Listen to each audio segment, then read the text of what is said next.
My mother came here in 1968 during U.S. involvement in the Vietnam War. My father came here in 1977 after the fall of Saigon and after having spent 2 years in a Cambodian refugee camp. Obviously, they had me. We're American, or specifically, we're Vietnamese American. Now, somewhere along the way, their first-generation son started experimenting with the real gateway drug, art. I started taking theater classes in high school and performing in musicals and plays. I loved it. I met people who have and will continue to influence me for the rest of my life. I got hooked on the rush of stepping on stage in front of a room full of strangers, and I haven't stopped since. I majored in it in college. I went on to train at a professional actor training program based in Houston and earned my MFA. I got to work on beautiful stories written by great writers like Tennessee Williams, Henrik Ibsen, and Shakespeare, with some very talented and open-hearted collaborators. Then I graduated, and it was time to move and start building a career. I moved to New Orleans in 2014 because of all the opportunities in film and television. I did everything an actor moving to a new market needs to do. I got new headshots, I connected with a good agent, and I started going on auditions. During one of my first on-camera auditions, I did all my work beforehand. I was off book, I had an understanding of the scene, I was focused, but I was still flexible in playing the scene. And the casting director said, "Good, that's great. Would you mind doing that in a more Chinese-y accent?" Yeah. That's when I realized that this industry has me in a box. There's a certain way I'm expected to sound, a certain way I'm expected to behave, and certain roles I'm expected to play. The majority of my on-camera auditions seemed to call for a voice that just wasn't my own. Broken English was expected to be my calling card. And I would vent to some of my peers, and some of them would say, "What? But your English is so good." To which I say, "Thanks, yours too." Others would make a more earnest attempt to connect and try to understand, but often many of them didn't have the experience of having their skin speak for them before anything else. Then I left. I traveled for some time, and then I moved to New York City. There, I met a milestone.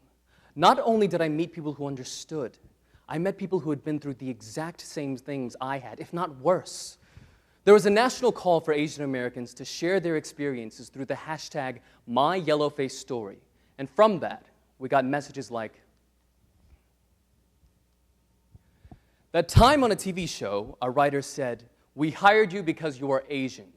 Be Asian.'" What does that even mean? That time I was called in to play a Thai hooker and asked to translate my lines into whatever Asian language I spoke. Because we're all interchangeable, right? That time an audience member wrote in, "There were no blacks or Asians in Shakespeare's time." Inaccurate.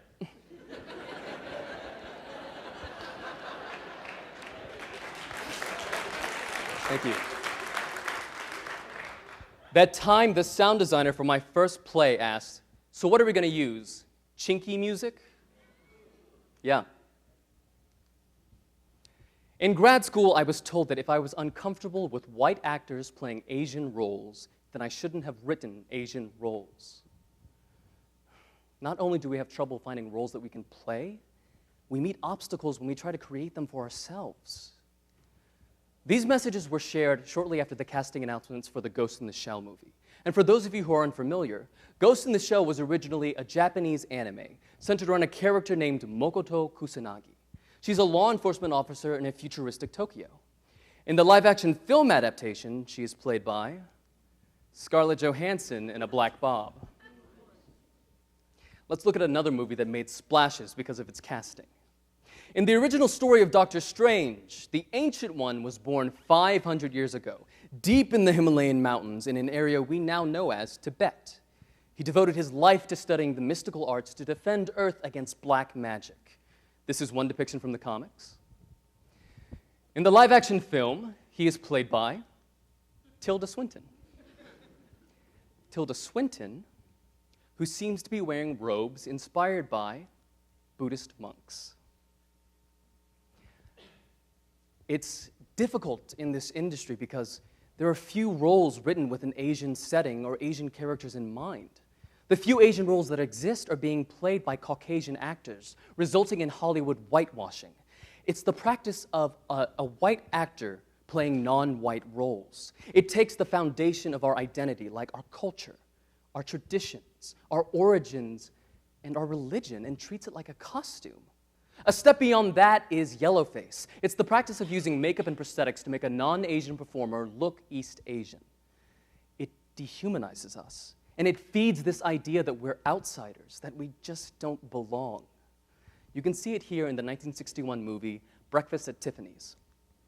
Mickey Rooney playing Mr. Uni Oshi. And again in 2014, How I Met Your Mother. And again in 2016, Absolutely Fabulous. On the left is Huki Muki, a male Japanese fashion designer.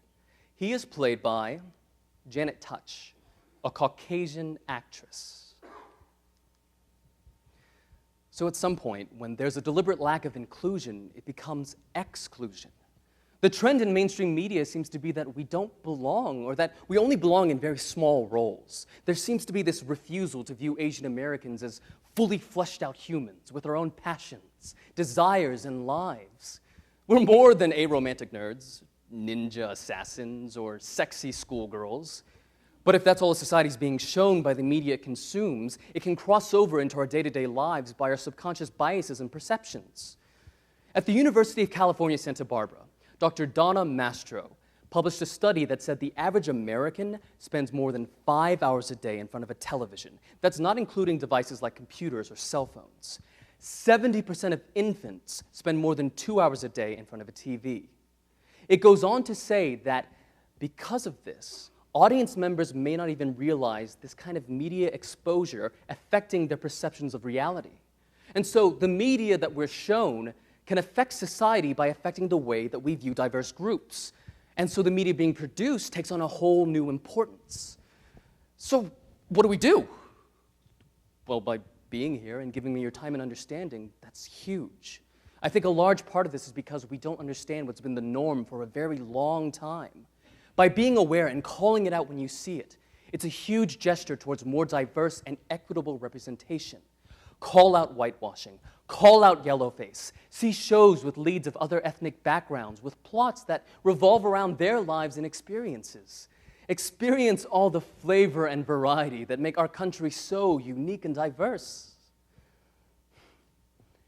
Before we end, I'd like to share an experience from one of my favorite plays. I was cast as one of the leads in an adaptation of George Farquhar's The Beau Stratagem. In it, I played an English aristocratic playboy. He swashbuckled and swindled his way into his love's heart.